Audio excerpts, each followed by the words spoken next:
Discover the power of movement, connection, and community with the Adaptive Sports and Activities Interest Group. Join fellow veterans in peer-driven conversations focused on adaptive recreation, integrated support, and whole health rehabilitation, all designed to empower dignity, independence, and self-worth. Whether you're looking to get active or stay connected, this is your space to be inspired, supported, and seen. Visit bva.org for more information. Go to BVA.org to find out how you can directly make a difference in the lives of the brave men and women who have given their eyesight in defense of our freedom. They fought for your independence, and by going to BVA.org, you can find out how to help these veterans regain theirs. Go to BVA.org today. Bob, tell us a little bit about yourself and how you became involved with blind golf. Hi. I first want to thank you for having me on your podcast and letting me tell you about our organization to your audience. So I appreciate that. You're very welcome. Yep, my name is President of the United States Blind Golf Association.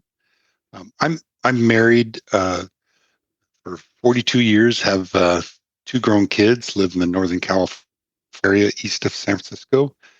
About nearing that wonderful legend. So we'll see what happens after. I work for a larger organization in the Bay Area here, and like I said, had a great career there. So as far as how I found blind golf, that's the story that we all have different ways of how we found it, but mine is going to be a little different in the sense that in 2015 I began to my journey of sight loss, in the sense I noticed some changes to my vision.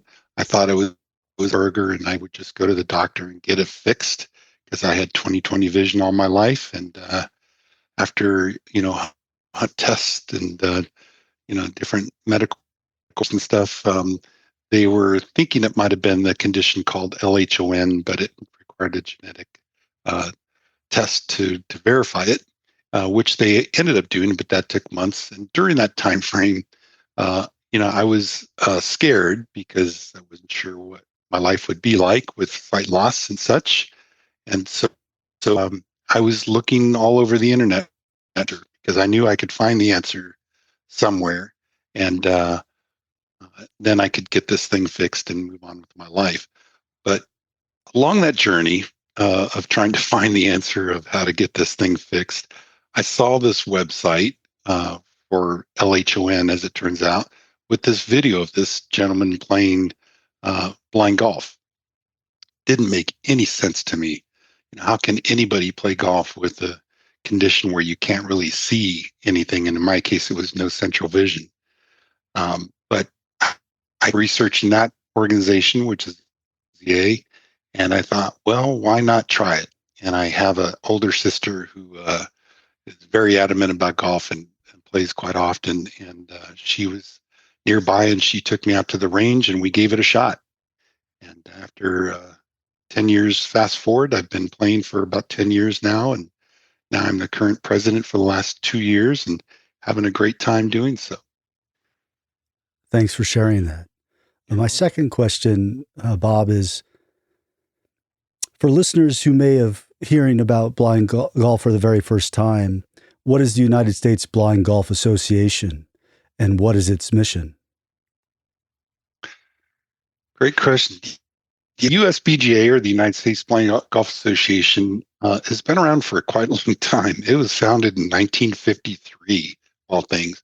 We're actually celebrating our 80th national championship this year in Birmingham, Alabama. And so it's been around for quite a long time. It was originally started just blind individuals, totally blind individuals.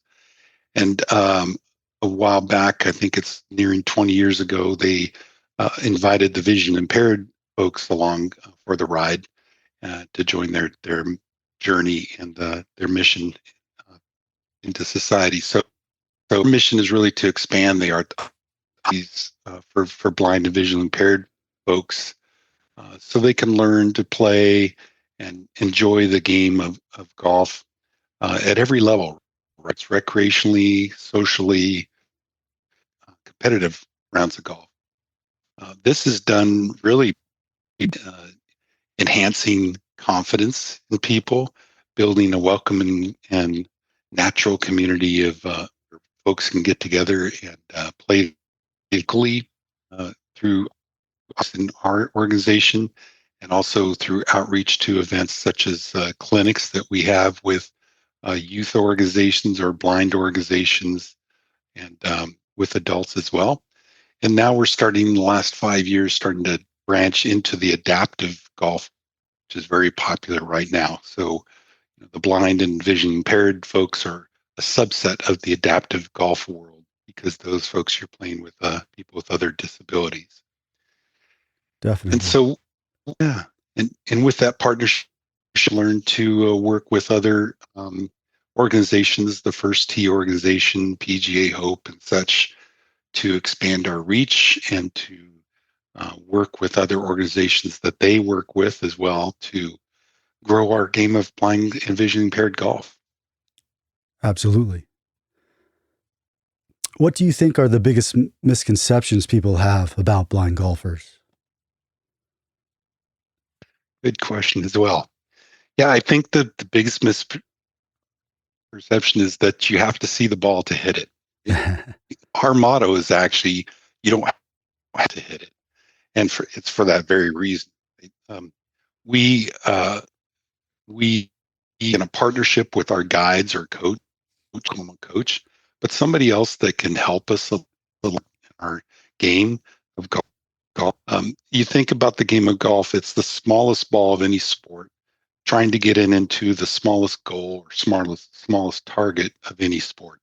So it doesn't make any sense. But once you throw in the fact that we can legally have a guide assist us, it's then changed from an individual sport, which is it for sighted folks, to a team sport where the blind/vision impaired player is always playing with another individual who also might be playing at the time, but they're helping you with whatever needs it might be. We have 3 different levels of vision categories, ranging from legally blind all the way up to totally blind. And so our needs are different. Like myself, I'm a B2, they call it. I have 20/800 vision. And so I'm often looking for things on the horizon, gaps in trees or big objects that I can see with contrast. And my guide or coach will assist me with lining my shot up, describing the hole that we're going to stay left because there's water on the right, and that sort of thing. And so it really becomes a dance between 2 individuals, or a partnership, a team, because you win only because you have a guide or a coach with you. And that's how we're successful. And that's how we get in our rounds of golf throughout the year.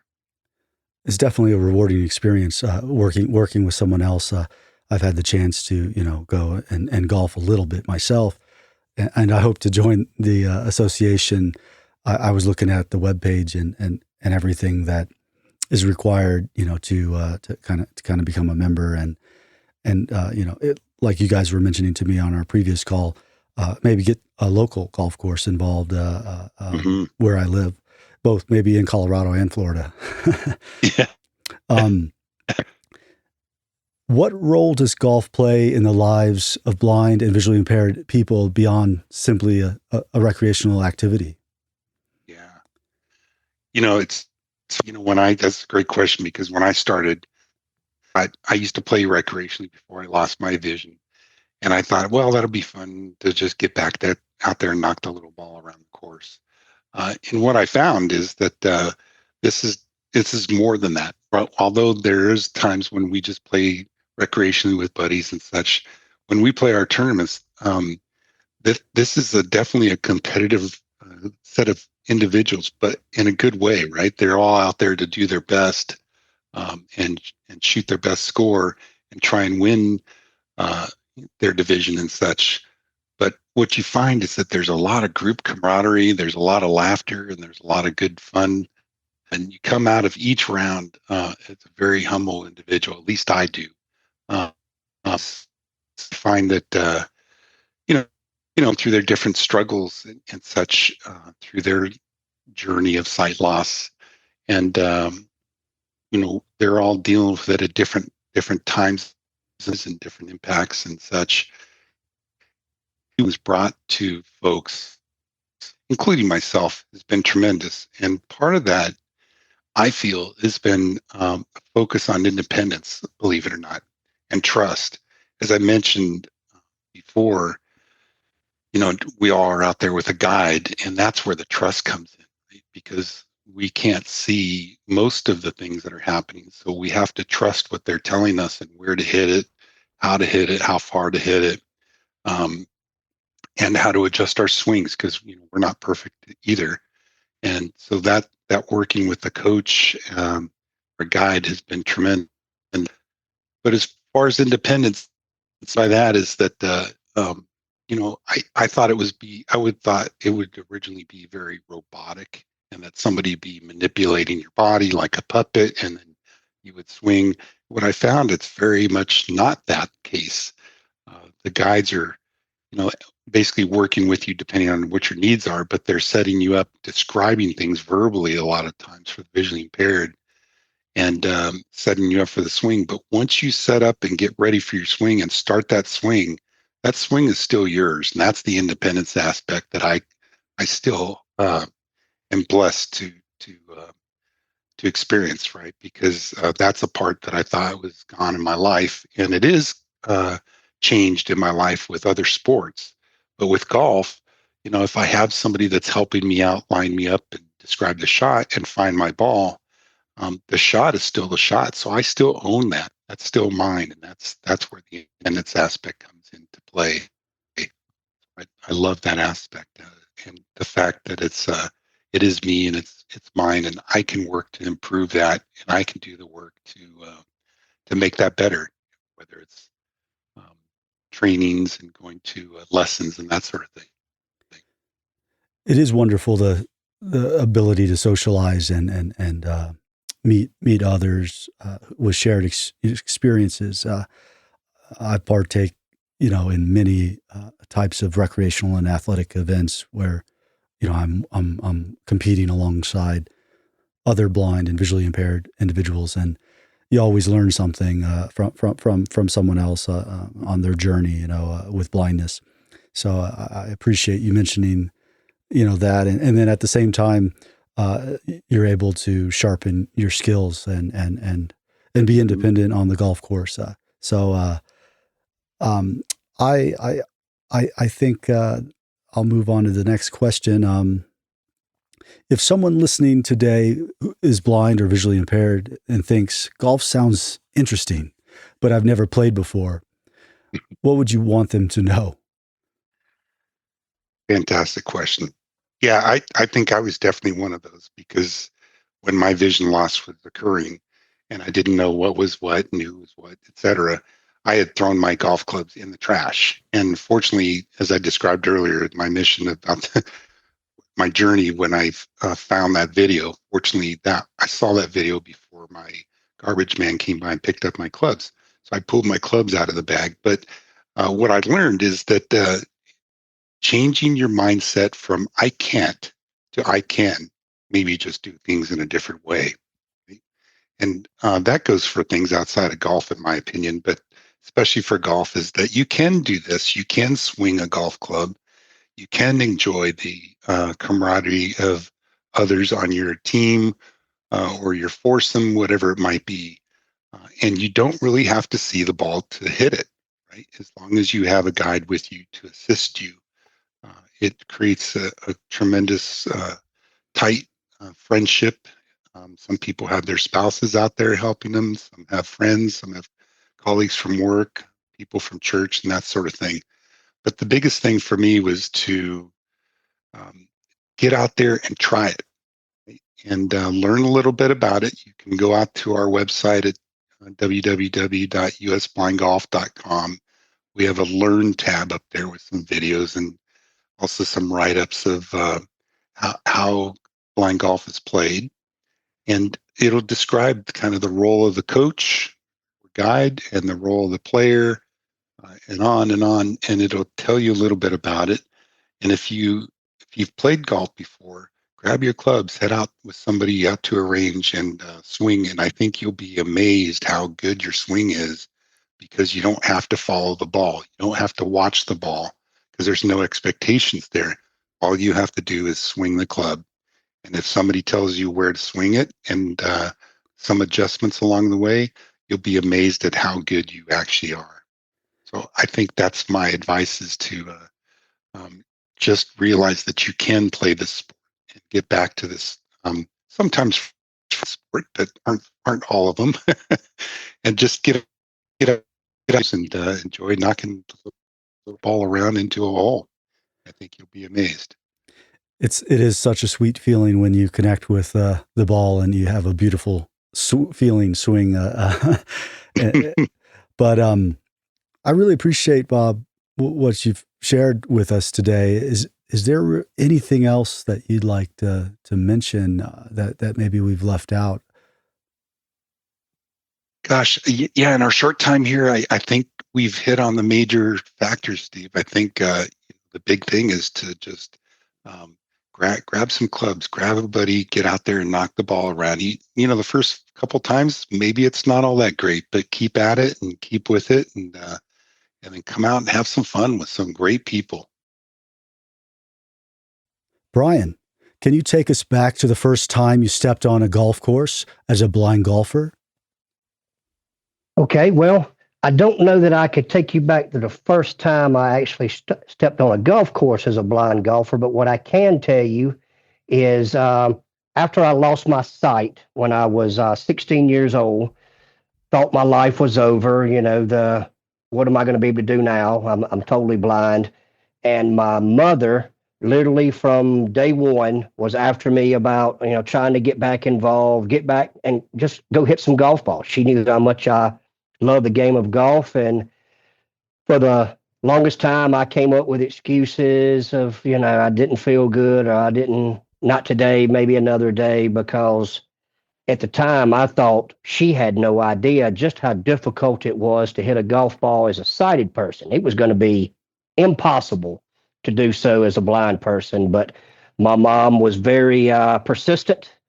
And I quickly realized after a couple of weeks that there was not going to be any changing her mind. So I decided, okay, I'll go with Daddy to the driving range. Probably going to go out there, swing and miss, fall down, make a fool out of myself, and at least then she'll get off my back.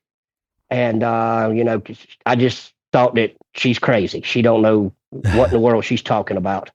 And went to the driving range, and on the way to the driving range, my dad kind of converted to that coach of, hey, look, we're going to go out here, just swing the golf club. Don't worry about what happens. I'll take care of that. You just swing. And got to the driving range, put the club in my hand, first time in months, and I have to admit it felt good to just be doing something, getting off the sofa. So took a few practice swings, and my dad said, okay, I'm going to put the ball on the tee. I'm going to help you get lined up. He helped me take my stance, and he said, just make a swing. Just don't worry about anything. Let's just swing. And I took the club back and made my swing, and two things happened. One, I hit the golf ball, and two, I hit it straight, which was something I couldn't do when I could see. And that was when I realized that it wasn't my mama that was crazy. It was me for thinking that, hey, just because you're blind doesn't mean that you can't do stuff. And that was step number one in what has been what I have learned as my life mantra of, it doesn't matter how you do it, it's that you do it. And I've kind of, that along with my favorite Bible verse of Philippians 4:13, I have learned that all things are truly possible if you just believe. And that's what I needed, was to be convinced to believe. Absolutely. I really appreciate you sharing that, Brian. I can relate in different ways, and it's wonderful to have people that push you sometimes in life too, whether that's family, friends, or strangers. Absolutely. So I really appreciate your wise words. My next question is,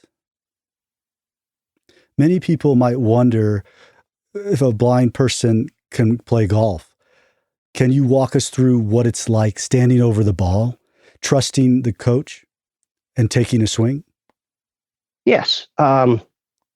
Not to diminish just how difficult it is to play blind golf, because it is, but I like to say that I have the easy part. My job is to just attempt to make the same swing every time. The tough part is the coach, the person with you, because they're the ones that put the club behind the ball and make sure that it's lined up, and then make sure that your stance looks at least semi-normal, or on line with your club. And then we have the easy part of hitting the golf ball, because then they have to go and find it, because don't always hit it where they line me up. And as much as we joke on the golf course of when it was a bad shot, it was totally the coach that lined me up over there. The truth is, it's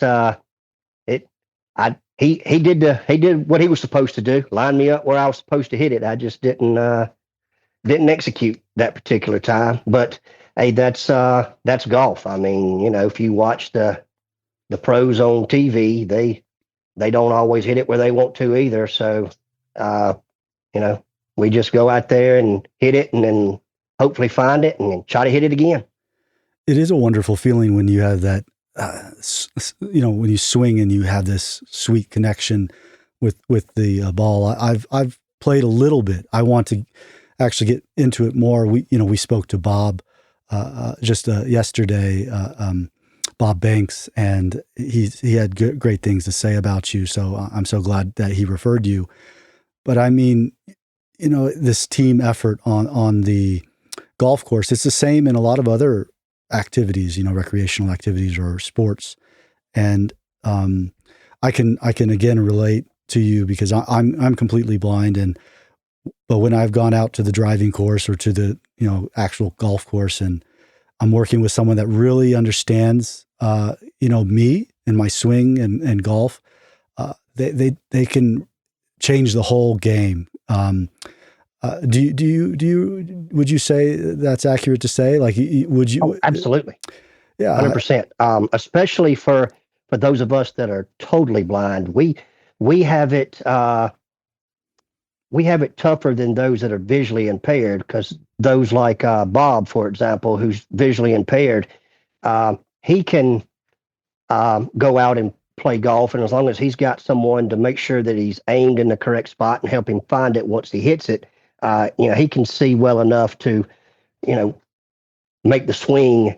Us totally blind golfers, it is really great if we have the same coach or couple of coaches every time, because they can identify things quicker because they know us. Yes, most definitely.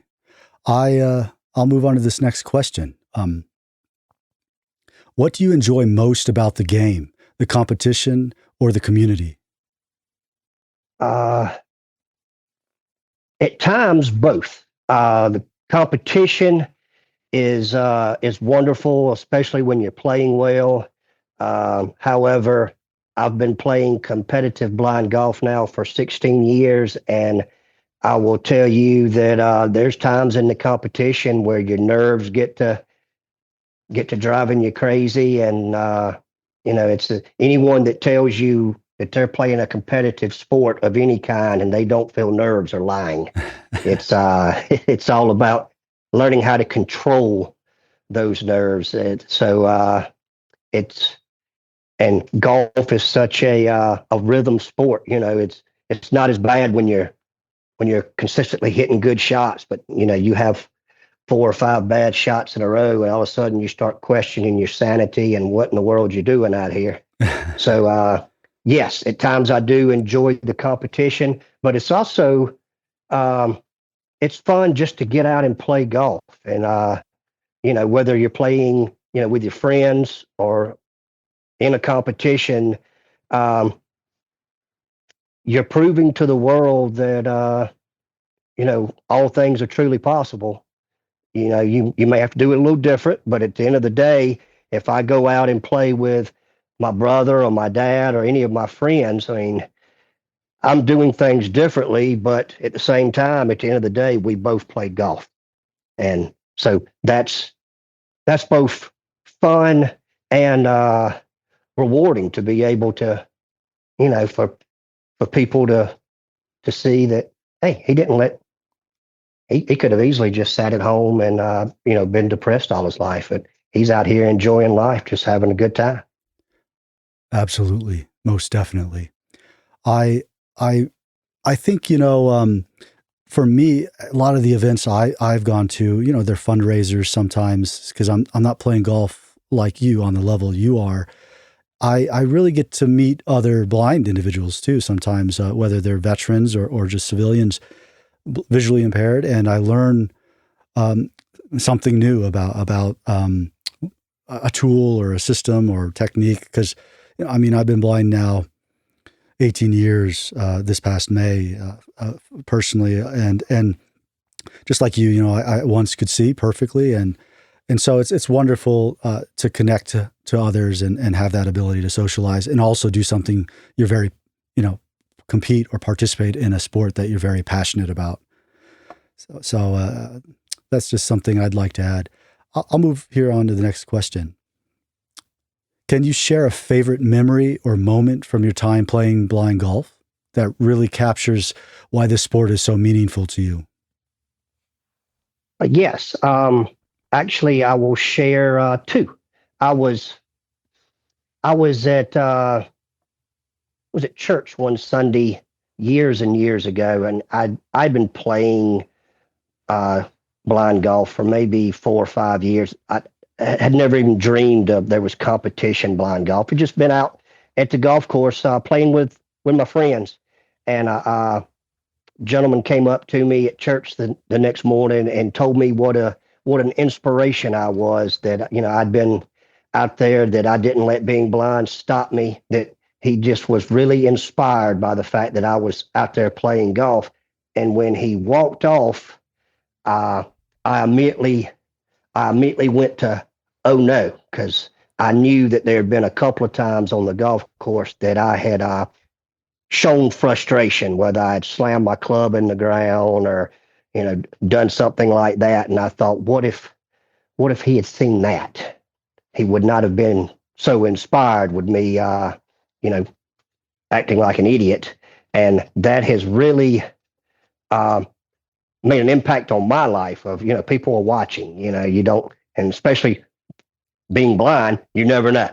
So I've tried to, not always successfully, but I tried to hold myself to a higher standard of, hey, in the grand scheme of things, bad shots, not the end of the world. At least God's blessed you with a talent. You can still get out here and play golf. So don't mess it up.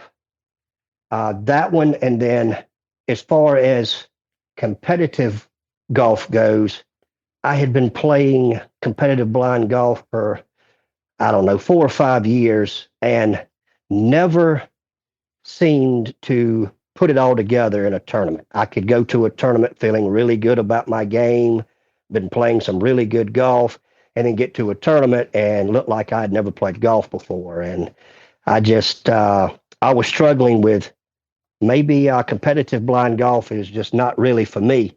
Maybe I should, just stick to playing with my friends. And I was up in Ohio for the match play championships, and my brother was on the bag for me. He was my coach, and we get to the last hole, and I've got a chance to win this thing, and all the doubts and whatever is going in my head, and I've got a pretty difficult putt to possibly win the thing, and it's like 60 feet. Oh. And my brother and I, we step it off, and I walk back.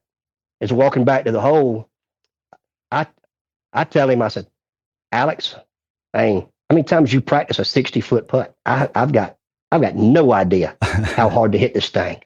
And he said, do you trust me? And I said, of course I do. I brought you up here. He said, okay, can you hit me a putt about 20 feet? And my first thought was, I just stepped this thing off. There's no way, 20 feet. And I guess he saw that look. He said, you said you trust me. Can you hit it? Can you hit it 20 feet? And I said, yeah, I can hit a 20-foot putt. And he said, hit a 20-foot putt and leave the rest up to me. I said, okay. And I putted. And what I didn't know at the time was just above the line that I had walked was a huge slope. And he had seen that. So he putted, he lined me up way up the hill, and I putted about, 20 feet and left it right on the lip. Tap in putt to win the championship. And that was a moment that, it was great. And he's like, my brother said, look, hey, you're all you're here to do is hit the golf shots. I'm the one that's here to, to do the heavy lifting. Just, and that was a moment that has always stuck out with me because it convinced me that, hey, maybe I can compete up here.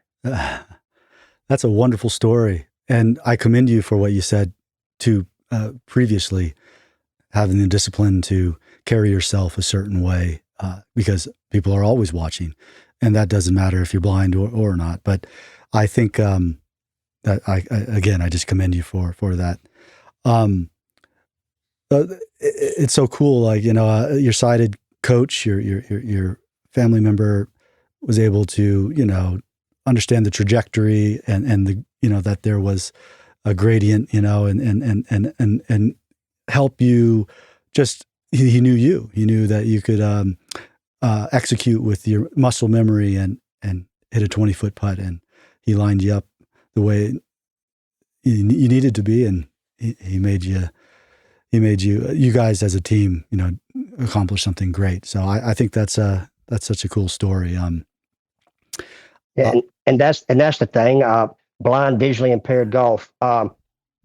It is a team sport. I mean, golf is very much typically an individual sport, but blind, visually impaired is a team sport. And a lot of times, when we're successful, we get all the credit, and we don't deserve all the credit because, like I said in the beginning, the coach, they have the hard work. So, whether it's with me, I've been fortunate to have some really good people that have been my coaches in competition, whether it's my brother Alex or my best friend Jason Hogan, that take the time, and they're at the golf course, but I'm playing. So, they're already sacrificing, and but. And then they deal with the frustrations as much as we do when we hit a bad shot, but when they hit a great shot, when we hit a great shot, it is a we. It is they picked the line, they selected the shot because the golf coaches that I have known, they have a saying that we're the ones that can see. Shut up and hit the ball. I get it. It's so fascinating. Golf is such a strategic and disciplined sport, and there's so many nuance things in regards to finessing stuff and watching things, of course, with your eye, and learning that way. And it's so cool that I feel like it just makes golf even that more challenging to add the layer of blind golf and a coach and it makes it that much rewarding, when you do well as a team, like you described with your brother. So, but I'll move on to the next question. If a blind veteran or someone who is blind listening to this podcast is curious about golf and thinks there's no way I could do that, what would you say to encourage them to give it a try? I would say that I'm living proof that it's as possible. And what I would suggest is, reaching out to someone who has played it. Try to find a clinic that is for visually impaired or adaptive. I know that adaptive golf as a whole, regardless of the disability, is really, really taking off around the country and around the world. So there are clinics.